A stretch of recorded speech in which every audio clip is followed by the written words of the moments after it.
In today's English lesson, you are going to learn how to talk about big things in English.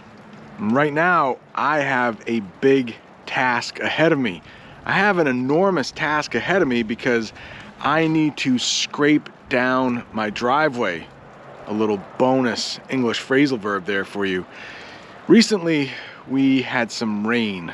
Right now, it's really cold and it turned to ice. So I need to get all of the ice off of my driveway.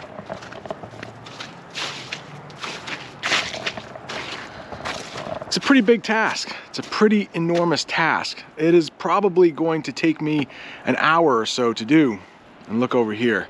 There's ice on this tree.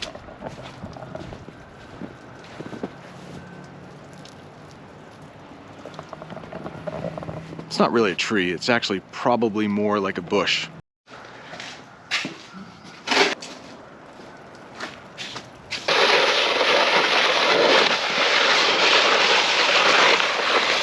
So that's going to be me for the next hour, scraping down my driveway. Pretty enormous task. Enormous is one way to say something is big, but gigantic is another way. Today, I don't have on my dad shoes. I have on my dad boots.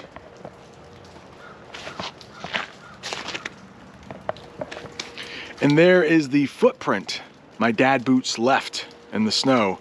You could call that pretty gigantic. So we have enormous and we have gigantic. We also have another word we use for big things that combine those two words. Ginormous. Gigantic, enormous, together it becomes ginormous. All right, the driveway has been scraped down. Notice I didn't say shovel. I really didn't lift the ice off the driveway. I just used the sharp part of the shovel to scrape the driveway down, get rid of all the ice. But let's go take a walk in the woods to talk about big things some more.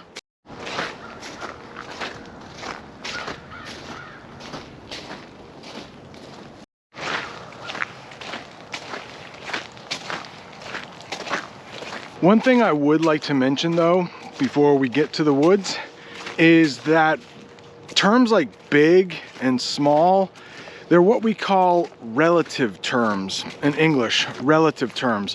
So my foot, let's go back to my dad boots. My foot is big or ginormous compared to a baby's foot. It's pretty small. But let's take a basketball player like Shaquille O'Neal. His foot is ginormous or enormous compared to my foot. My foot would be small compared to his. That's what we're talking about with relative terms. You have to compare them to other things.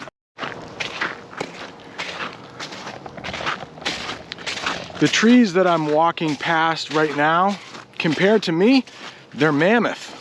We'll talk about mammoth in just a second. But if we went out to California where they have those giant redwood trees, these trees right here, they wouldn't be that big.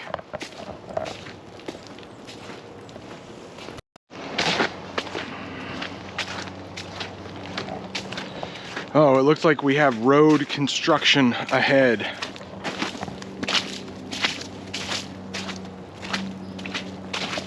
I've made lessons on this path before, but I think they're changing it. They might be actually making it a little bit bigger or a little bit longer.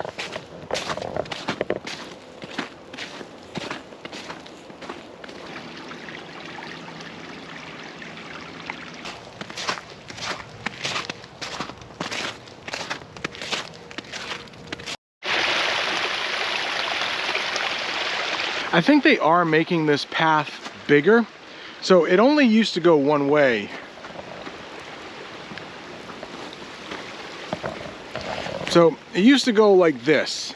It had one opening and one exit. But now I think they're They're making another path that way. So I could say they're making this path bigger, but there are two other ways we can talk about making land or a path bigger. One is lengthening, making it longer. So they really can't make it any longer here because the woods kind of end.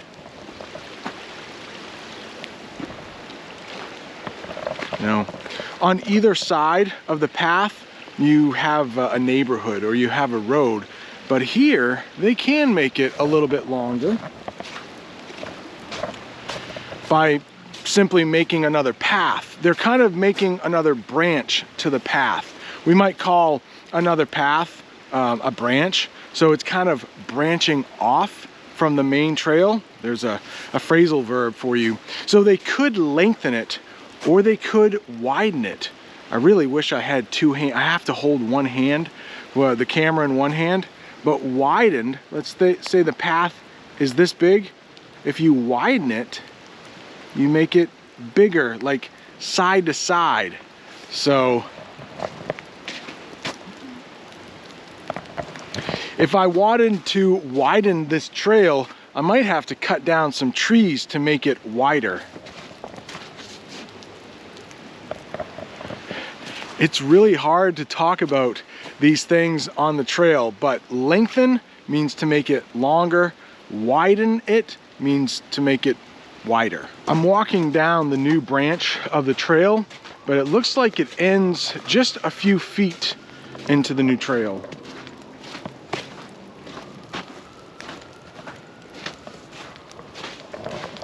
So I wonder if they will continue to lengthen it here, make it longer, but it looks like they'll have to cut down some of these ginormous trees.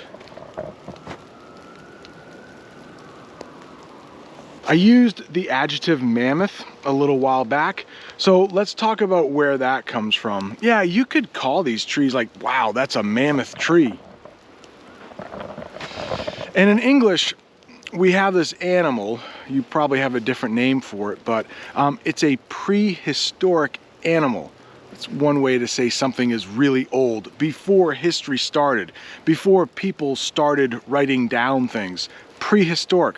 There was this big animal, looks like a big hairy elephant, and we call that a mammoth, or a woolly mammoth, and sometimes we call really big things mammoth. All right, I need two hands for this one, so I put the camera down. Have you ever seen those videos that English teachers make and they have that, like, no, don't do it? I've actually made one like that for not saying because, like, stop saying because, but it's kind of a joke video. Maybe I'll leave a link to that right here. But a lot of teachers will say, hey, don't say very, never say very. Native English speakers say very all the time. So if you're looking for a way to say something is really big or pretty big, you can say very big. There's no problem with that. That's rather big. That's very big. That's pretty big. That's really big. I mean, there's nothing wrong with saying that. Yes, you probably want a few other adjectives to describe something that's big, so you're not always saying very, but don't be afraid to say very every once in a while. A couple other words I like to use when talking about big things is huge, or sometimes you might hear people say that's huge, huge. Almost instead of starting with an H, it starts with a Y, huge. And I also like humongous.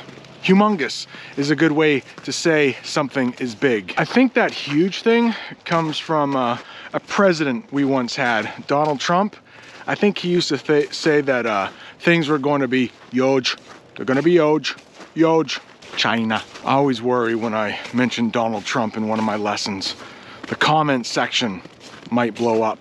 Please be nice in the comment section. Do you know how to talk about small things in English? Well, if you don't, there's a video right up there. Thanks for watching. See you next time. It's gonna be huge. It's gonna be huge.